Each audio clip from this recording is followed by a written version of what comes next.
Good morning. Wednesday, July 3rd, 2020. Funkin' 4. Can you dig it? I hope you can dig it. Because I did not bring a shovel. What the hell is the... Alright, that's enough. Thank you. Acting. Can you guys hear me? You guys hear me? I don't know if you can hear me or not. It's always that off the top paranoia. Hopefully you heard the funk there. That was a little bit of the theme from SWAT. Can you guess the band that did the song there? That did the theme song to SWAT. All you old guys, give the youngsters a chance. You know. And shout out everybody while we're here. Good morning, Willie. Good to see you. We got Rick in the house, about to start his day shift in hell. He's the concierge, as always. Kate's here, too, my future ex-wife. Good to see you, doll. She's all over the place. She's over here on YouTube, Rockfin, and Rumble, I think. She said she was heading that way for the trifecta. We got Kim and Ed Heller, and we got Miguel's here, of course, Willie and Game.film, and I'm sure others will file in as we go. There's Cowboy Kitty. What's up, buddy? Good to see you. That's a lot of talking. Whew. So I was really hoping you heard the funk. I was like, I usually have some music to kind of like get me, you know, ready to do this thing. And I don't know if you can hear that. I think that's my phone. Sorry. So I usually pop in the theme song to SWAT. Yeah, I know it's a cop show. And we were highly propagandized in the 70s with all those cop shows. Because cops are getting a bad rap during the civil rights movement. So they're like, we got to make sure these cops look good. So SWAT and the Rookies, Adam 12, like all these. There you had a shit ton of cop shows. Although Columbo, I don't think Columbo, I don't think that was propaganda. I think that was just good, wholesome police detective work, you know. We had that glass eye thing, and he was always, all right, just one more thing, you're the fucking murderer, aren't you? Yeah, you're the cocksucker that did it, didn't you? Oh, yeah, that's one more thing there. So, a little treat for the OGs out there. Hope you enjoyed a little treat. Because we don't really have much in the way of, like, really good news. So, apologies in advance. But we have some weather going on down in the Gulf. We were going to start off with some other stuff. I want to go ahead and start off with this first. So we've got the latest on Hurricane Beryl. Hurricane Beryl heading. Let me go ahead and refresh this because I know it's CNN, but it's CNN weather. And I mean, it's like, sure, CNN can lie about stuff after, but it's really hard to say there's no hurricane out there when there actually is one. So anyway, well, let's just go with it while we're here. So let's check the latest. Honeymooners stranded in Jamaica say there's no way out before Hurricane Beryl hits. So before we get to that, let's just kind of get a recap here. This is, let's see, is this gonna let me do it? Yeah, the damage. Yeah. Okay. CNN, so cold. It just says, meteorologist says this is what Jamaica can expect from Beryl. Like, he's got a name. Chad Myers. You couldn't say meteorologist Chad Myers. Anyway, that's just kind of I don't know. I'm about decorum. But let's listen what he has to say about this fucking thing. Yeah, the damage pictures finally coming out of the area here, really devastating. Here's St. Vincent, Kirikou hit just as hard, if not harder, with winds of about 140 miles per hour, somewhere around 240 kilometers per hour as it did make landfall on these islands. Where does it go from here? Well, the first stop in the morning hours and into the afternoon this afternoon is Jamaica, and then into the Grand Cayman Islands, and then into the Yucatan. And it may even head up toward the southwestern coast of Texas. What we know right now, though, let's just focus on the next 24 hours. We know that there's going to be significant wave, wind, and also surge action in Jamaica.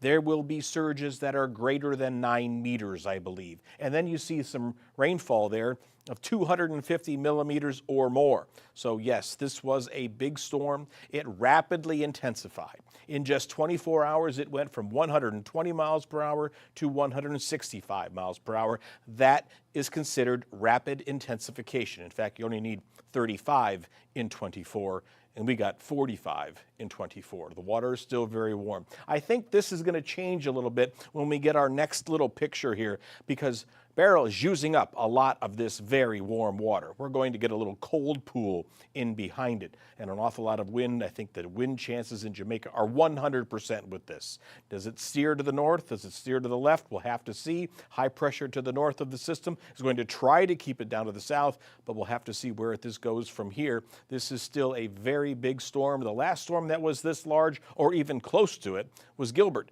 in 1988, moved right over Jamaica. So what is that now? More than 30, 35 years? They're really in for something today. We're going to have to keep watching this. So, yeah. So, here it comes, walking down the street. Hey, it's a hurricane. People say it hurries around. That's no joke. It's coming. As someone who lived on the Gulf Coast for good majority of his life, we had to deal with these hurricanes on the regular. I know Rick had just popped up there. Yeah, headed right for me, Texas. So let's see. So we can get back to this story now. So now you kind of caught up here. So honeymooners stranded in Jamaica say there's no way out before...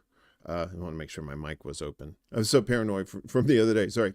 It's no way out before Hurricane Beryl hits. So American newlyweds Casey and Warner Haley traveled to Montego Bay, Jamaica for their honeymoon.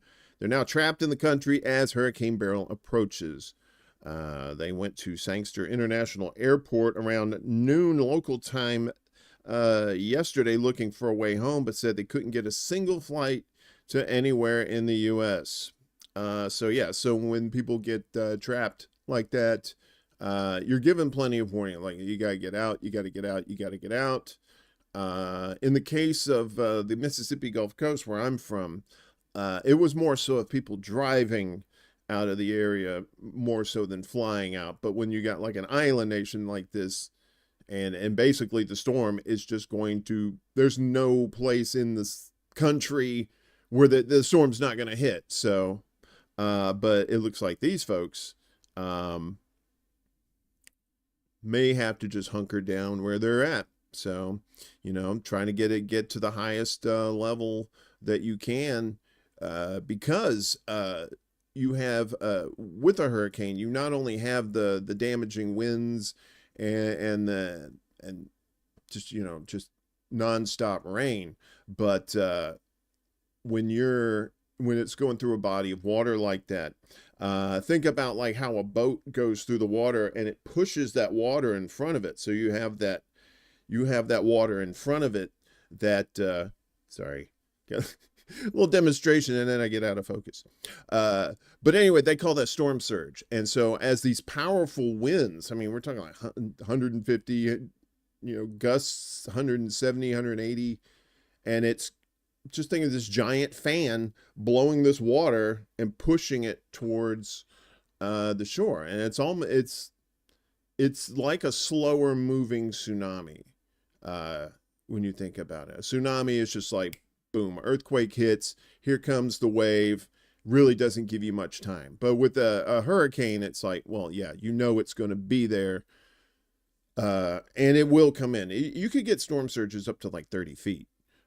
With one of these storms. So So let's get back to this. The next 48 hours is going to be telling, a telling one for the country. Jamaican government officials say. Jamaica's Minister of Local Government and Community Development, Desmond McKenzie, says the country is well prepared for Beryl, with over 870 shelters activated and emergency services ready to respond, but has warned that the next 40 hours is going to be telling for the country. So, but he says the country's ready. I mean, yeah, that it's Jamaica. It's not their first rodeo, that's for sure. So, so now this is where basically the path it's going right now. Oops, let me get rid of that. So this is the radar, and let's see here. As you can tell, this is probably from maybe about an hour ago, I would say. So by this afternoon, they're going to feel the full effects of this storm in Jamaica. Now, the path, they're not quite sure because it really depends on what happens when it gets close to the Yucatan Peninsula, right? So, and I think you could, it's over, if you're looking at the screen here, it's over this way right here. Okay, so as this storm goes this way, it's going to go over Jamaica, and if it hits the peninsula, it could do one of two things. It could just go straight over the peninsula in a straight line. It could actually curve around it, and if it curves around it, then you're getting into the even warmer waters there of the Gulf, and then it's dealer's choice. Because a hurricane follows the water, it follows the hot water, right? Hey, Antoine, it's good to see you, man. Yeah, so hurricanes, I mean, I've always been fascinated with these things ever since I was a little kid. I was in Hurricane Frederick in 1979 on the Gulf Coast, and the eye of the storm passed right over us. It was a brutal storm. A lot of tornadoes spawned out of it. We were out of power for about 3 weeks. Pine trees, pine belt, so it was a lot of pine trees. And that means a lot of pine trees in the roads too. So hurricanes are no joke. So they say this thing is probably going to make landfall probably around Monday. But you know, if you're around those areas, obviously you're keeping track of this yourself. You have your favorite meteorologists that are covering this. I just want to make everybody aware of what's going on down there, because like I said, I'm not only fascinated by this stuff. I know the damage these things can do. It's really you know, a lot of people think, oh, it's just a storm, I can just ride it out. And depending on where you are, technically you probably could, if you have like a root cellar or a basement or something, you know. But if you don't have to, if you don't have a place, please go find shelter where you can, because like I said, it's not just a hurricane, it's the as a tornado. All right, so that's the your weather, your local weather forecast on the 8s, only on the Weather Channel.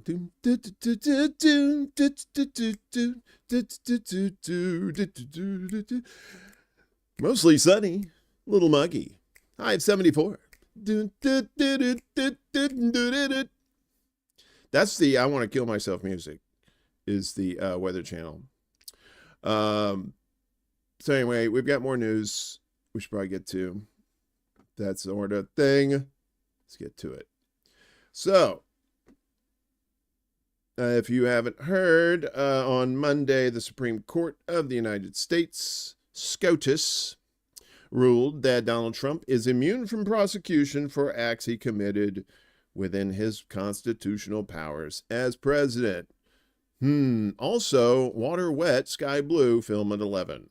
Yes. So anybody who didn't think this was going to happen, you know, but it's kind of neat too, because I think there wasn't the usual suspects. There was what's her name? Amy. Let's see. Oh, here we go. So this was the ruling. Four, of course, you had Roberts, Clarence, Alito, and Gorsuch, and Kavanaugh as ruling for it. And but then you had Amy Coney Barrett, who was ruling for it too, who is not a conservative, I don't believe. It could be true. And then over here, who were against it was Sonia Sotomayor, Elena Kagan, the two liberals, and Ketanji Brown Jackson. So so it's basically says U.S. Supreme Court has ruled that former President Trump, or that former presidents cannot be prosecuted for certain official actions during their presidency, but can be prosecuted for private acts. The decision will likely delay Trump's trial on charges of trying to overturn the 2020 election. So we already know that. So what does this mean, right? And I know you're saying, it's electoral politics, dude. What does it matter? None of this matters. It doesn't matter in the fact that you voting means something, but it does matter that you have to pay attention because it's still business as usual that you have to pay attention to. And, because even though it's may seem fruitless, you have to call out people when they do some really heinous shit. So that's why you have to pay attention to make sure they're not trying to feed the sheep more dumb shit, and you have to tell the sheep, no, this is bullshit, and this is why. So, does this verdict grant full immunity to a U.S. president? The immunity verdict does not technically place Trump above the law. This is from Al Jazeera, by the way. So, because he and any former president can still be prosecuted for unofficial acts not pertaining to his presidential capacity. And so basically, if he's president, sky's the limit. But as soon as the next president's sworn in on January 21st, and then Trump goes to a liquor store and holds it up, then they say, we got to get you, buddy. However, our critics argue that in practice, it could grant a former president complete immunity, right? Well, that's the thing. If you're going to do your crimes, you do it as president. Those are the best crimes. Those are the crimes that are going to do the most for you. You're going to do crimes outside of that? You stupid. The SCOTUS opinion grants presumptive immunity, making it difficult to discern between acts committed in a personal or presidential capacity. And many critics say it will be too difficult to differentiate actions by a president in their, quote, personal capacity from those in their, quote, official capacity. Under this court's opinion, the only thing that will stop a president from abusing their powers, their own sense of restraint, and people in the executive branch who may not follow their orders. Chris Edelson, an assistant professor of government at American University, told Al Jazeera, we face the imminent prospect that a would-be dictator could take office if Trump wins the election this fall. All right. Newsflash, I'm going to amend that and say, we face the imminent prospect that another would-be dictator could take office if Trump wins the election. Because we already got one. I wish I could marry coffee. I really do. But that's kind of weird. And we're not here for that. That's for another show. So what does this mean for Trump's election subversion case? Likely Trump cannot be prosecuted over allegations that he pressured Vice President Mike Pence to reject certification of Biden's win on January 6, 2021. This allegation forms part of the Washington case against Trump. Moreover, he cannot be prosecuted for seeking to pressure the Department of Justice to investigate unfounded claims of election fraud, which also form part of the case. What happens next in the election subversion case? Hey, Dee, what's going on? Trump's, let's see, what happens next in the election subversion case? Trump's election subversion case goes back to District Judge Tanya Chutkin, hope I said that right, of the lower court in D.C. to determine which acts Trump should be prosecuted for. Contrary to Trump's wishes, SCOTUS did not dismiss his indictment that alleges he illegally schemed to cling to power after losing the election. The indictment was filed on August last year by special counsel Jack Smith. He accuses Trump of 4 felonies, some punishable with up to 20 years in prison. You know that whole story. And if you don't know the whole story, just Google Jack Smith Trump and go down that rabbit hole if you want to. I have no desire to talk about all that. I have no knowledge. I'm just here to give you the news and wear this hat. Besides granting Trump presumptive immunity for pressuring Pence, the conservative SCOTUS judges also truncated the allegation that Trump tried to use the investigative power of the Department of Justice to overturn election results. Judge Chutkan now needs to analyze and determine whether other actions cited in the indictment fall under official conduct for which Trump would be immune from prosecution.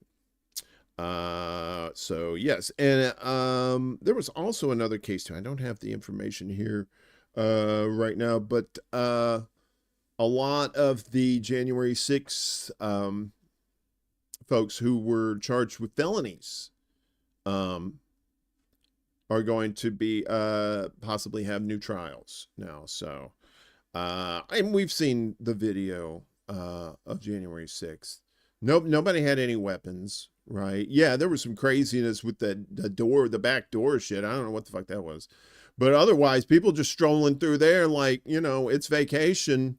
Let's take the kids to the to the House of Representatives. Meanwhile, everybody's like, and they're just, some guy with a buffalo head hat on or whatever. Hey, Jim, what's going on, buddy? Good to see you. All my peeps over there on Rockfin. So yeah, we're also on YouTube, Rockfin, and Rumble. We got the Rumble thing figured out. We had a little bugaboo the other day, so today we're good. So what happens next? Well, you see, Judge. Oh, that's not right. Let's do that. Judge delays. All right. Oh, I don't care. Judge delays Trump's New York sentencing until closer to the U.S. election. So the plot and the knot in my stomach thicken. Trump became the first former U.S. president convicted of felony charges that was originally set to be sentenced next week. But the judge in Donald Trump's hush money case has granted a request to delay the former United States president's sentencing until at least September. The decision on Tuesday follows a ruling by the U.S. Supreme Court that ordered broad criminal immunity for presidents in their official acts. Trump's legal team had cited the top court's decision in a letter to Judge Juan Merchan, requesting the delay in the sentencing, which was originally scheduled on July 11th.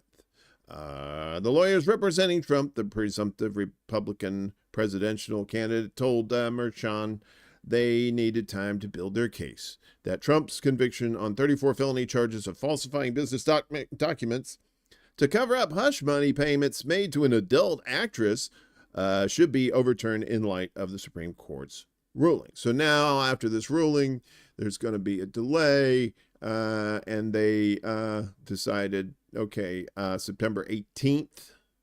Is it December? I think it was September 18th, I believe, is what they rescheduled it for. So now that's kind of an interesting question. So, we're in unprecedented, uncharted waters, as they say, because there's he was first president indicted, all this stuff. So, and Trump, being the first of his kind to win a modern presidency, and when I say his kind, I mean basically the first game show host. I mean, we had a B actor in the 80s, but Trump, the game show host, the enigma that has captivated a lot of people. And you know what? The thing about Trump, too, is And, you know, like I said, I grew up in the South. I kind of know some of the mindset of people in the South. It's not so much that they actually believe everything Trump says, but they really do not like the libs. They really will go to great lengths for that kind of entertainment. What's up, Sherry? Sherry Wise in the house. Good to see you. Apropos last name, Sherry, by the way. I've always wanted to tell you that. But that's the thing. It's like, just like everybody, it's just not a monolith, right? Not all Trumpers are the same. People support Trump for different reasons. A lot of them are like anybody but Biden. They're just like, you know, if maybe somebody else was running, they might give them a chance, but they sure as fuck ain't gonna vote for Genocide Joe and you know, his unremembering ass. So they're like, well, and that's the thing, that it's like part of your civic duty, and your civic duty just really got fucked over because now that you only get two parties, and the third parties or whatever are always shut out, and yeah. So anyway, commentary over. Let's get back to this shit show. Yeah,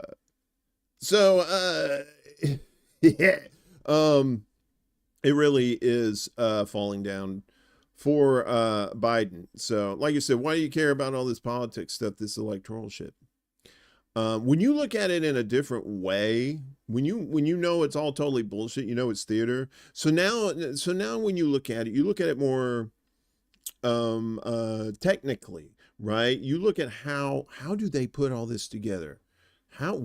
What is the end goal? What does this message mean? You know, so it's just like, you know, you know it's propaganda. It's just a matter of just trying to figure out what kind of propaganda they're using. Well, our friend Joe is not having too good a time. And, well, I tell you, is when the money says, Joey, we got problems, well, then, you know, the excrement has hit the oscillator, as it were. Major U.S. Democrat donors threatening party over Biden, says generic media. This is from RT. Discontent over the president's debate performance appears to be turning into a full-blown party revolt, says the Daily Mail. If you believe that rag, whatever. But, I mean, you know, there's some truth in it. A growing number of top Democratic donors are fuming over President Joe Biden's performance in his debate with GOP frontrunner Donald Trump, reports the Daily Mail. Biden's performance during Thursday's face-off with Trump, widely seen as incoherent and fumbling, well, that's kind, has also highlighted concerns about the U.S. president's ability to govern or get off a stage by himself. That would probably be the first thing he needs to figure out first. The British Daily claimed that the discontent, quote, appears to be turning into a full-blown party revolt in the wake of the event, adding that key Democratic donors are threatening to, quote, pull the plug unless Biden drops out of the race. And I think it was like Raw's Alert or something. I can't remember. It reported something about whispers in the wind that even Obama is just like, you know, from his box in the Roman Colosseum, he stood and he's giving Joe Biden the thumbs down. So, former hedge fund manager Whitney Tilson, who has donated several $100,000 to the Democratic Party, lashed out at the U.S. president, telling the Daily Mail, for Biden's own good and the good of the country, he should step aside immediately.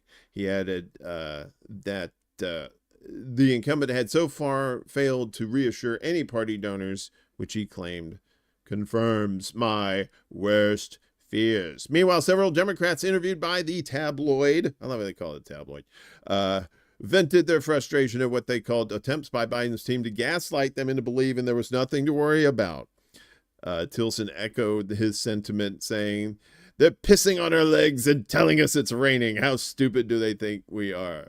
Well, they think you're pretty fucking stupid. That's what it is. They think you're fucking stupid. So there you go.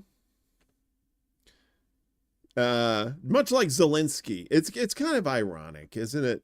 You got Zelensky begging for money and at the mercy of the United States. You know, please give us some money.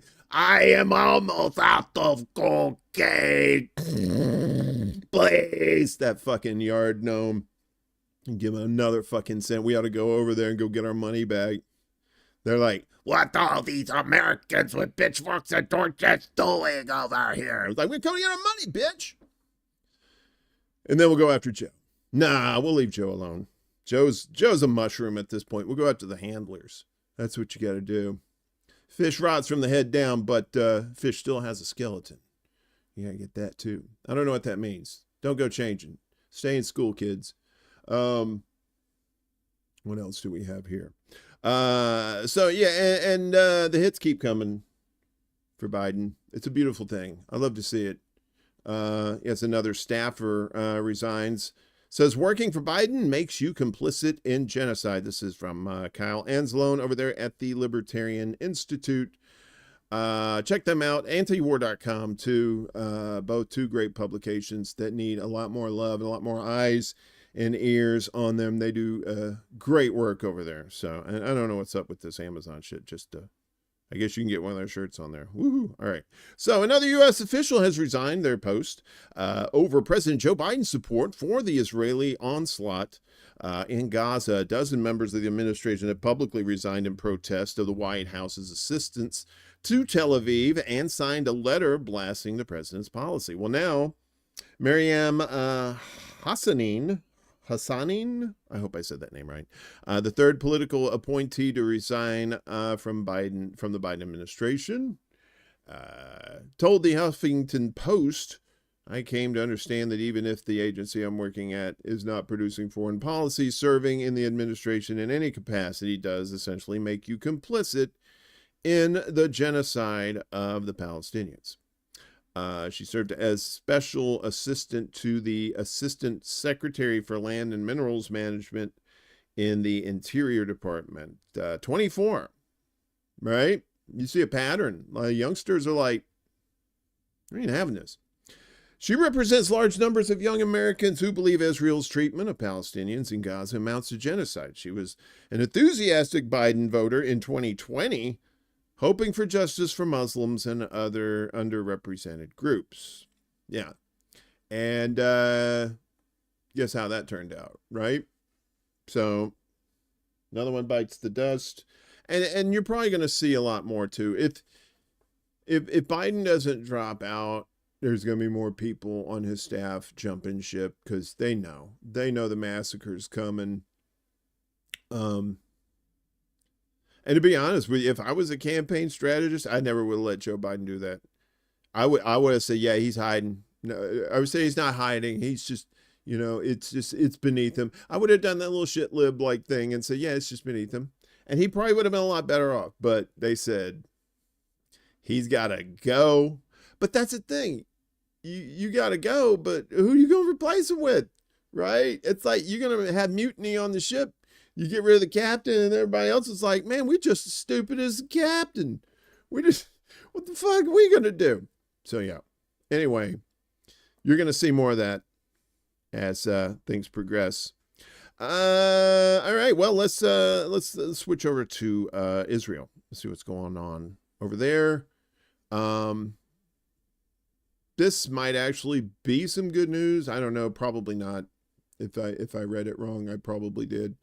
But Israeli generals, the generals in the Israeli army. Whoa, what happened? That's cool. Anyway, hello. Sorry, folks. 1 second. Okay, I guess that's fine. Whatever. I had a little tech freak out. Hit the wrong button. So anyway, let's get to this. When you do this by yourself, you kind of have to. Am I still here? We still on the air?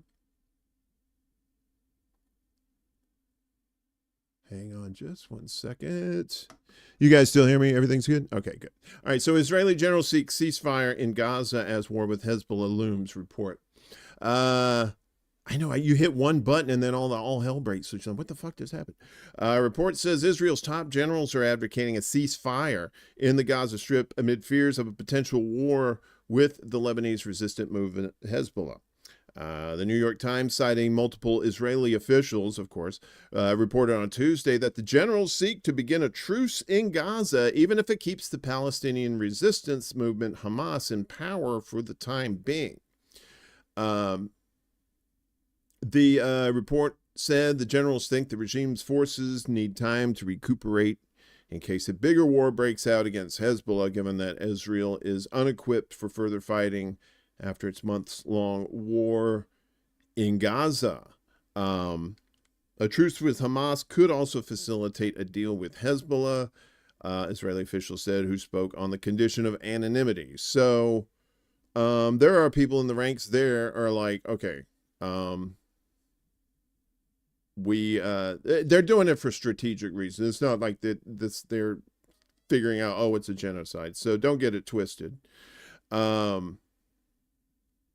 The report said Israeli generals believe a truce is the best way to secure the release of roughly 120 Israeli prisoners still held in Gaza. And according to New York Times report, the general's stance has reportedly created a rift between the military and Prime Minister Benjamin Netanyahu, who has firmly rejected any ceasefire proposal in Gaza.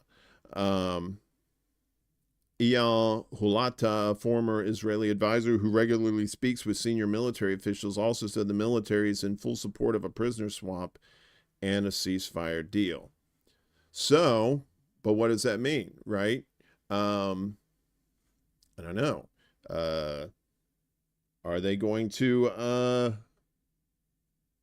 is this going to happen? And if it does happen, what does Hezbollah do, right? Because that's what you have to worry about, Hezbollah and Lebanon, right? That's the thing. They don't want a war with Hezbollah. They really don't. They bark about it and they say they're going to kick their ass. But no, Hezbollah will take them out, especially now after all this. They don't have the Iron Dome has been found to be flawed. They know ways around it. All guerrilla warfare type leaders have learned all this stuff from leaders before them in other insurgencies and other occupations, right? Nothing new under the sun, as they say.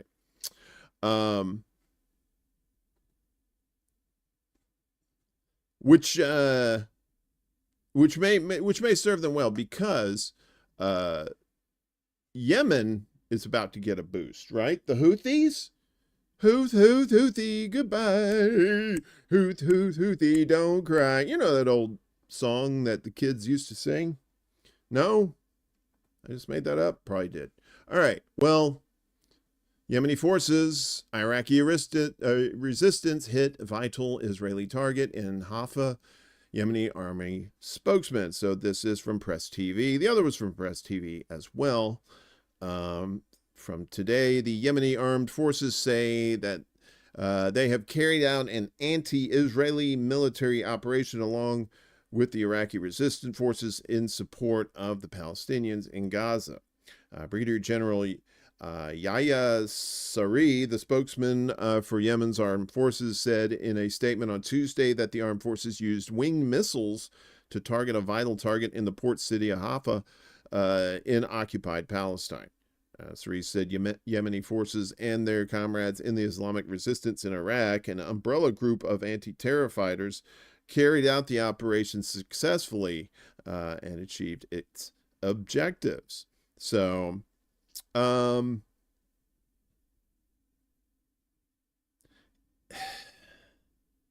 don't think this is going to be as easy as the United States and Israel thought, as far as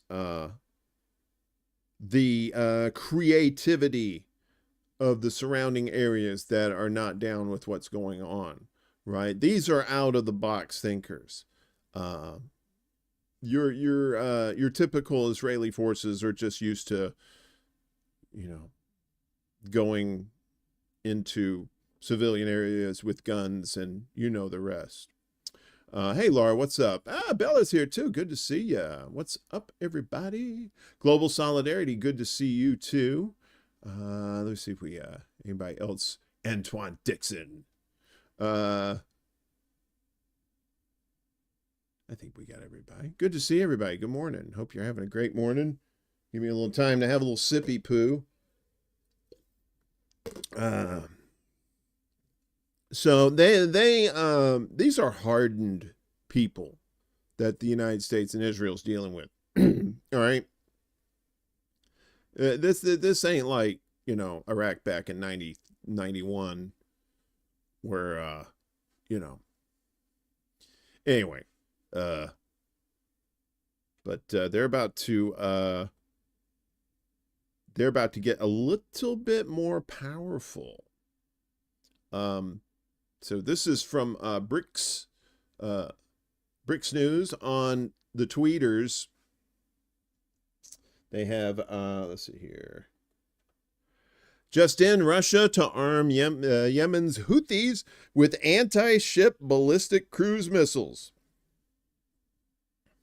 I mean, these cats were doing it with, I think it tells us in here. So Russia plans to arm Yemen's Houthis with anti-ship ballistic cruise missiles. Recent reports suggest that Russia is considering providing the Houthi rebels in Yemen with advanced anti-ship ballistic cruise missiles, potentially exacerbating the strategic dilemma facing Western powers as they seek to protect commercial shipping in the Red Sea and beyond. The Houthis, an Iran-aligned movement, have been increasingly active in the region, launching attacks on commercial shipping and Western military vessels since Hamas's October 7th attack on Israel and the subsequent war in Gaza.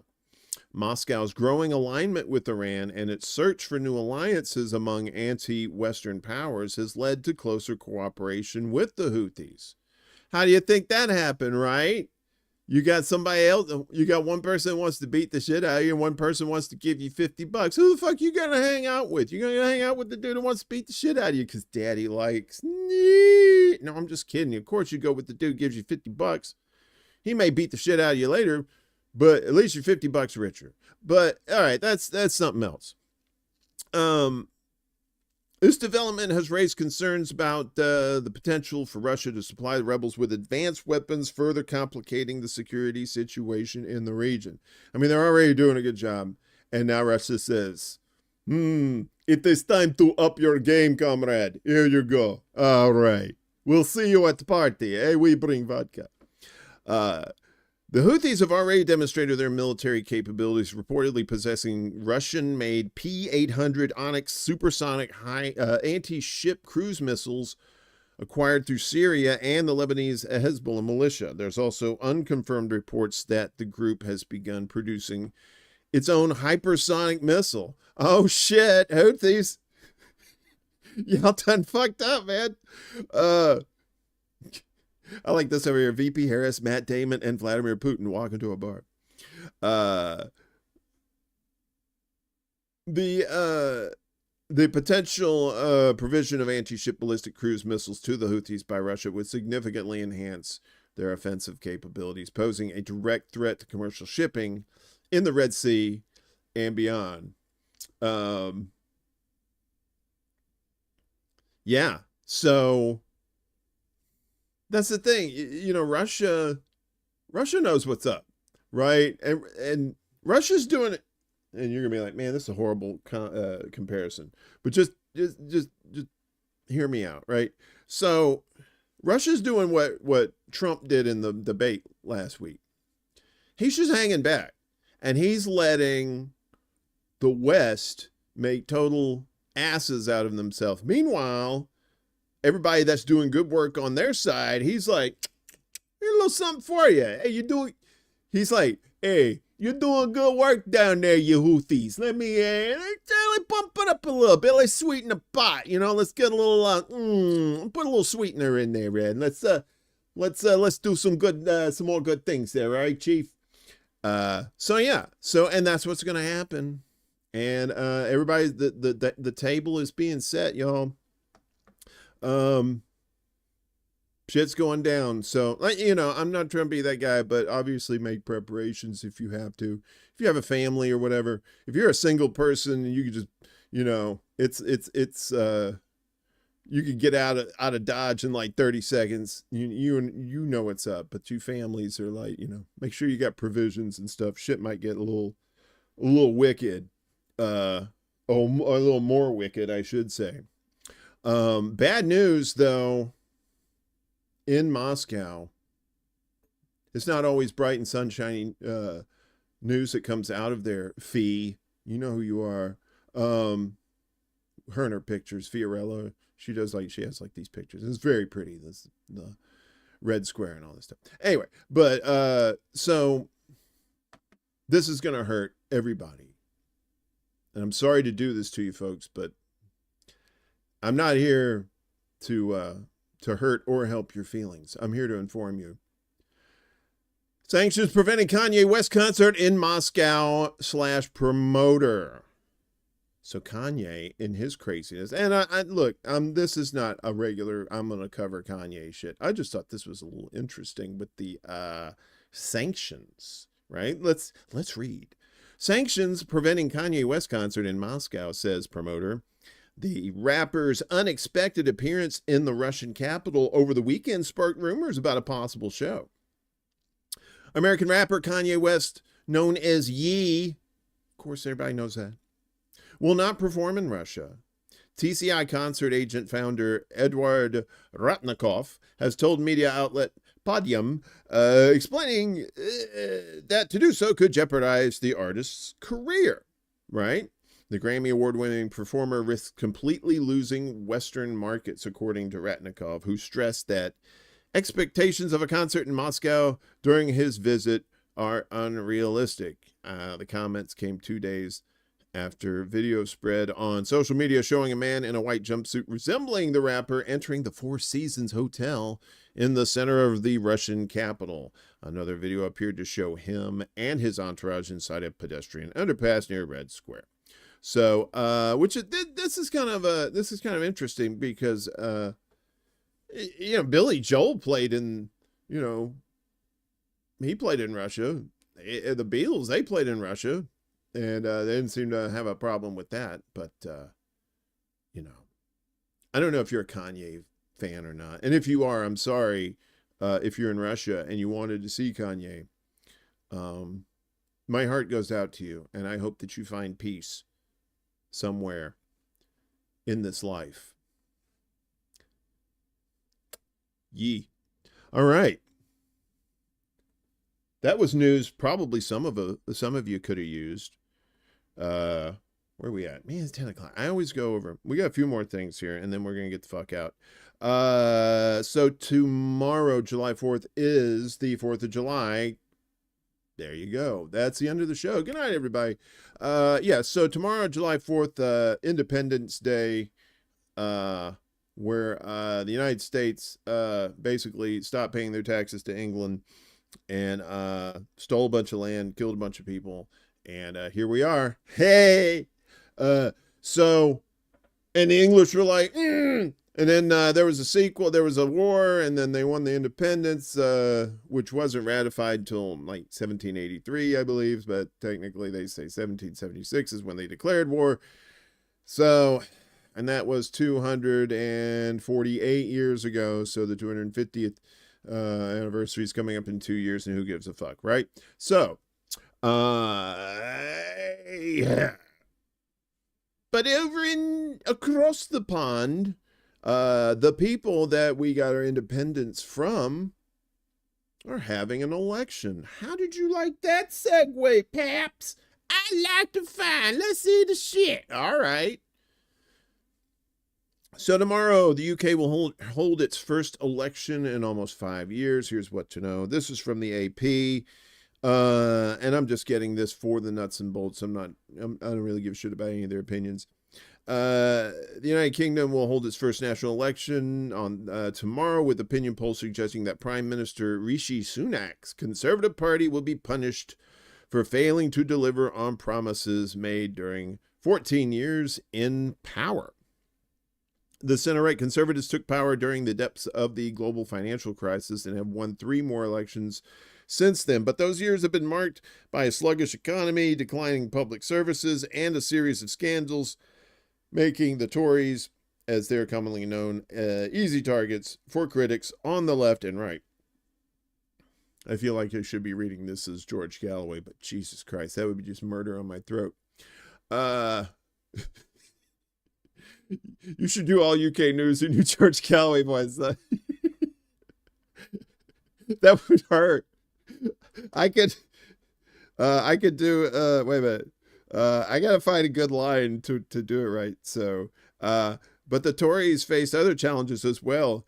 The new Reform Party is siphoning off votes from the right wing of the Conservatives after criticizing the Tory leadership for failing to control immigration. Rochdale, you heard. All right, sorry.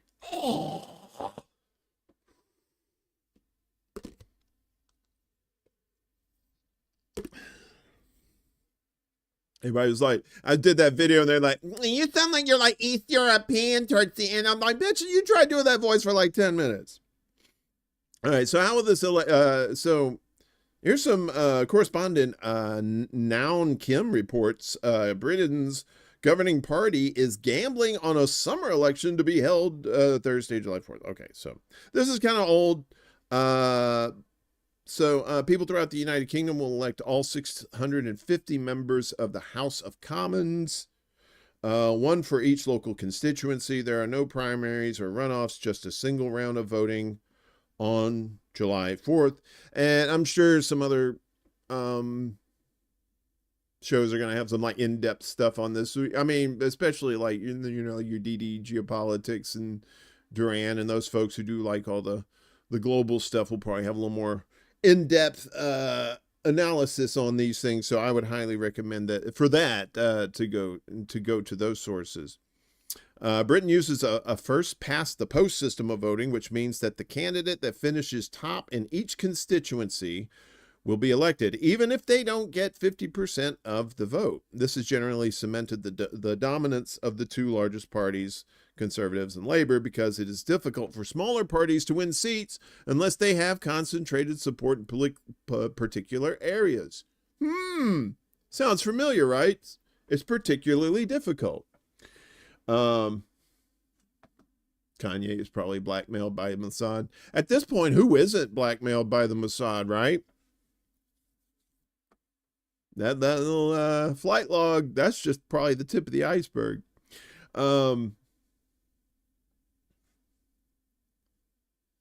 Willie says, I hope the trade union and socialist coalition do well tomorrow. Now, I mean, if you're not familiar with like UK elections and stuff like that, you know, they have parliament. We have parliament, but it's more funky. And there's cigarettes. And there's funky cigarettes. But, you know, you form coalitions there. And you kind of forming coalitions here with like the subdivisions of the Republican Party, right? You got the, you know, like your Trumper people who won't let the Republicans do anything unless they get their way. And,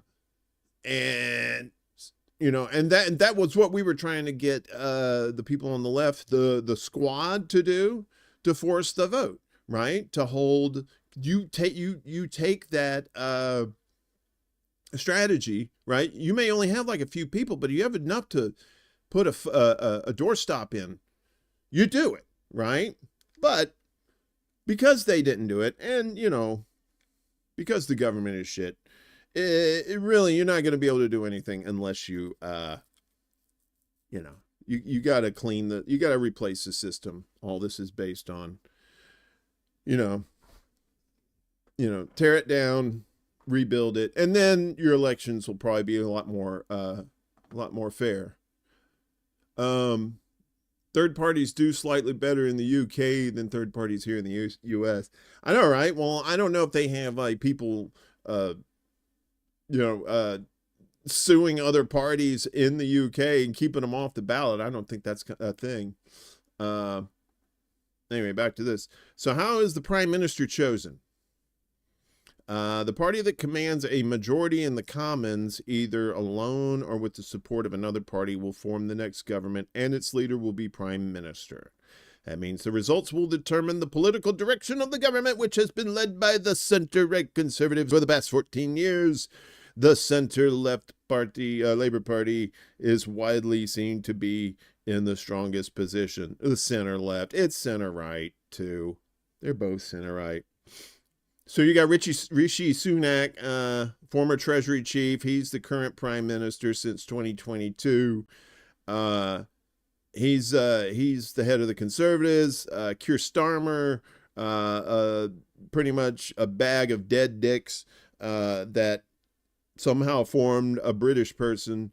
The former director of public prosecutions in England and leader of the Labour Party since April 2020. And guess what? Both Zionists. Oopsie sauce. Just like the fuckheads over here. The Scottish National Party, which campaigns for Scottish independence, the Liberal Democrats, and the Democratic Unionist Party, which seeks to maintain ties between Britain and Northern Ireland. See, that hurts. Are currently the three biggest parties in Parliament after the Conservatives and Labour. Many observers suggest the new Reform Party, fronted by Brexit campaigner Nigel Farage, may siphon votes from the Conservatives. So there you go. There's a nice picture of Big Ben with a flag. Conservatives under pressure. Why are they under pressure? Because they suck. The same reason Joe Biden's under pressure. Because they suck and probably are controlled by outside interests. So if you want to check this out, this is like like I said, I'm not doing like a real deep dive on this. I just want to let you know what's going on. That's going on tomorrow. We'll see what happens. Now, onward, forward, or as Casey Kasem once said, back to the countdown. So we're here in the home stretch. This is towards the end of the show.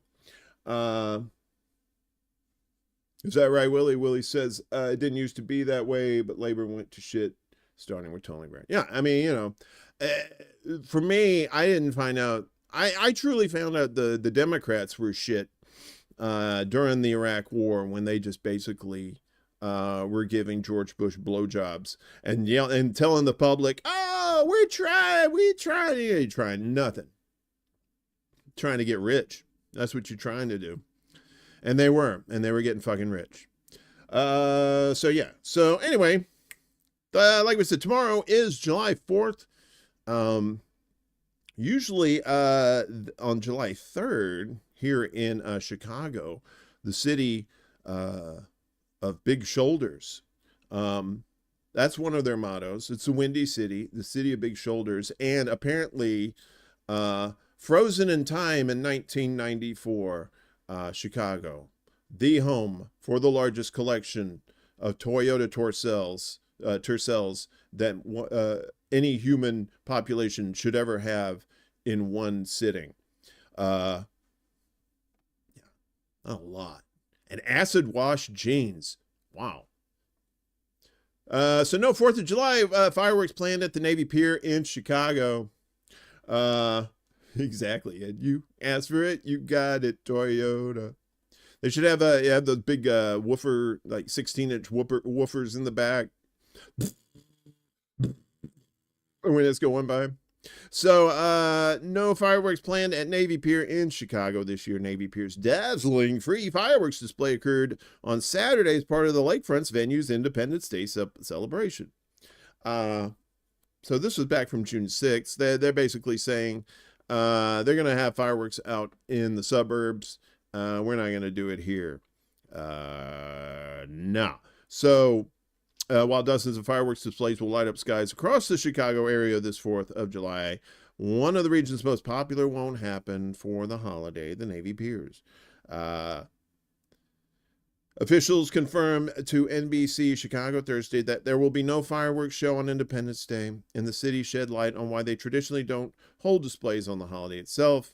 Like I said, they historically, the suburbs, that's where the pop goes off. But don't worry, folks. I'm pretty sure here in Chicago, You'll hear fireworks. They may not be fireworks. Just think they're fireworks, and you'll feel better about yourself. Desert Mantis, good morning, campers. Look at you. You're at the happy ending. That's right. It's good to see you, buddy. The July show third show will be presented by let's see.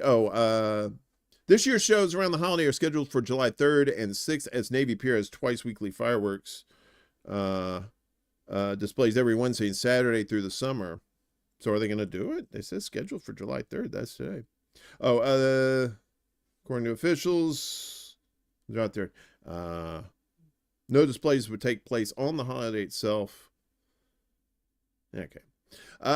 So yeah, and in with that, that's what's going on here. The NASCAR Chicago street race is going on this weekend too. Sunday. We're going to fill the Metrodome up to the roof with mud. Funny cars. Big wolf. Bigfoot. Big wolf. Fuck it. I used to be able to do that bit so well. So, Saturday. So they're going to start all this shit Saturday, July 6th. The NASCAR Village at Butler Field. And there's going to be some, there is a festival atmosphere here. They got, House Music 40 Showcase, Tony Award winning electrifying musical 6 performance. What else? Buddy Guy. Oh, Buddy Guy's going to be on the DraftKings stage at 1:15. So that'll be cool. You like Buddy Guy. Buddy Guy, good stuff. Who else we got here? The Black Keys at 5 p.m. And yeah, and the Chainsmokers. Oh wow. My aunts will be there. That's great. So anyway, so that's and then Sunday I think is the race. I think is on the yeah, I think so. So this is the course layout. And you look so you got Michigan Avenue down here, and then this is Columbus Drive over here. I don't know if this is the same layout they did last year, but if you're in that area, there's going to be some fast cars there. You should probably watch out. All right. I'm not saying. I'm just saying. And I'm also just saying that's the end of the show, y'all. I've kept you long enough. It's time for me to let you loose out into the world, where you can be happy and healthy and safe and away from this craziness. Yeah. So thanks everybody. I appreciate you. Before we go, let's shout out, of course, Around the World, Dee and Friends tonight, 9 p.m. Eastern on YouTube. And I believe some other folks are streaming today too. You know the drill. Listen, if you're following people on YouTube, and if you're not, subscribed here, please do so. Make sure you click the bell. That bell thing, it gives you all the notifications. And like, if you just click subscribe, I think it puts it in the middle and only tells you that you can, like, it only gives you like half the shit. I don't know how that shit works. But just make sure, like, and not just for this show, just for any show that you're subscribing to, if you want to get all the notifications, because sometimes people say, well, I don't get the notifications. It's because of that shit, because YouTube likes to be, shitty like that. So anyway, just click the bell when you do that, and tell your friends to subscribe. We're trying to do this on the regular. I'm not quite sure if we're gonna have a show on Friday. I have to see what the next couple of days pan out to be, but like I said, just watch the notices. Let you know if all goes well. We will have a show Friday the 5th. Other than that, I'll check you guys later. I appreciate all you guys coming in and watching the show and hanging out. Like I said, I'm just trying to get as much news out there. Unfortunately, I'm going to interject my opinion every once in a while. I'm trying not to do that as much as I can, but sometimes it's just like, Jesus Christ, this is so fucking stupid. And you just got to point it out. So, All right. That's going to do it for me. Peace out. We'll see you when we see you. Make sure your butt is clean. I know there's going to be a lot of barbecue, so your butt's probably not going to be clean, but, keep it clean just in case. All right. Smell you later. Deuces. This is City Alpha 5! Woo!